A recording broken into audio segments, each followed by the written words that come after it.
Hey, it's Nick Tuminello here. I want to talk a little bit about corrective exercise versus general exercise.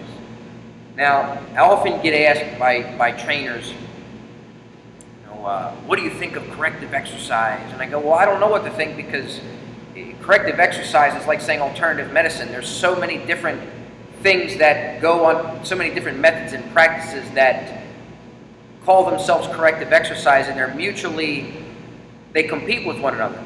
So they're mutually incompatible. If you believe one, you can't believe the other. So my thing is this, without getting caught up into picking out specific things, we can look at this. We have the general fundamental principles of what we know with exercise. You know, that if you use your body, it gets better in the ways that you use it. We know that activity is good as long as it's pain-free and well-controlled. And we know that if somebody is doing an activity that they enjoy, they're more likely, a type of exercise that they enjoy, they're more likely to stick with it. So nobody argues that getting people more active and becoming a little bit better students of nutrition, nobody argues that that's a bad thing. So I call that the jeans and t-shirt training, the stuff that never goes out of style. So when I get asked about all this corrective stuff and things like this, all I ask is this, and I'm going to keep this very, very short. I always tell trainers, have you tried regular exercise before you tried the special physical therapy based, which is where the corrective stuff comes from? Corrective stuff. And they just kind of look. And they go, well, let's keep this real simple. The average client comes to us because they're overweight and they want to look better, they want to move better. Well, I can tell you most likely why they don't move that well, because they sit a lot and they haven't really put themselves in an environment that requires them to have a high functional capacity, so they've lost functional capacity. And because they're not moving, because they're more sedentary, they've put on some more weight and they're not happy with how they look. Okay, so we know that regular exercise and activity done pain-free in a controlled manner, good technique, as they might say, we know that works for everyone. So as a trainer, I'm not going to get caught up initially with anything but that. My goal is to reinstate, I'm going to reverse that process that got them there. I'm going to reinstate activity into their life. That's going to improve their functional capacity.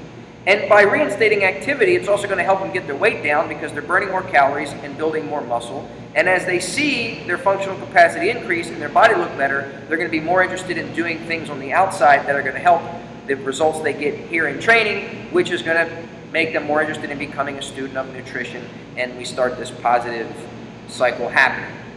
Without trying to play mini physical therapist. And you know, a lot of trainers, they say, what's wrong with trying to offer a higher level service to my personal training clients by trying to mimic a physical therapy? And I say, well, you could look at it that way, but I look at it as giving them a really half-assed physical therapy service, because a weekend course and a few books doesn't give you an opportunity to give anyone surgery any more than it does to diagnose their biomechanical dysfunctions. That's a topic for another day. So the whole point here is this. I always say, before we focus on things that are outside of our scope of practice, or at least that we're taking from outside of our scope of practice, meaning we're trainers, we're taking things from the physical therapy world, let's first make sure that the solution that we're looking for, increasing people's functional capacity and doing it in a safe manner, helping them find a safe training direction, let's first make sure that the solution is not already within our skill set and our scope of practice. And I would argue that 99% of the time it is. And I'm quite an experienced physical trainer, and I've talked to many trainers, and the science is on our side in this one. So that's my whole point here, is there's nothing wrong. I have no problem with wanting to pursue these extra little special type corrective exercises. I attend at least 3 physical therapy workshops a year through Northeast Seminoles. I've gotten to be friends with lots of great physical therapists, and I've learned a tremendous amount from them, and things that I've integrated in my own training and the Performance U approach and the whole nine.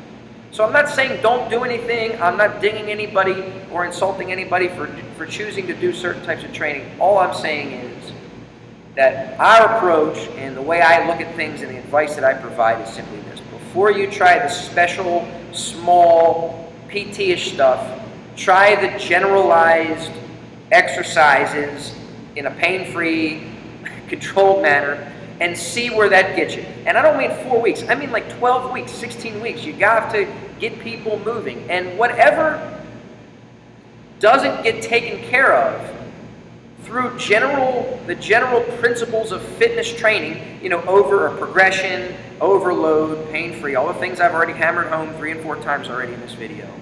Whatever doesn't get taken care of there, that's when I am totally cool with you going, everything else I'm doing is not getting this last 5% or whatever it is. And that's when you refer them out, or you bring a physical therapist in and you just say, hey, look, all my basic stuff, whatever's in my skill set, is not taking care of this one little thing.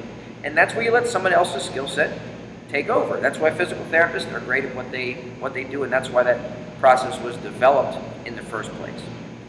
So you will find, and I can promise you this, as I found in all my years of training and plenty of other trainers have found, and because we have pretty well founded in principles and science, is that 99% of the time when you try the general fitness approach and you use the principles I've laid out, progression, overload, pain-free movement, fitting the exercises to the client and whatnot, and getting them moving because you're reversing that problem, you're increasing functional capacity, you're getting them to sit less, you're increasing metabolism, all the things that are good for health.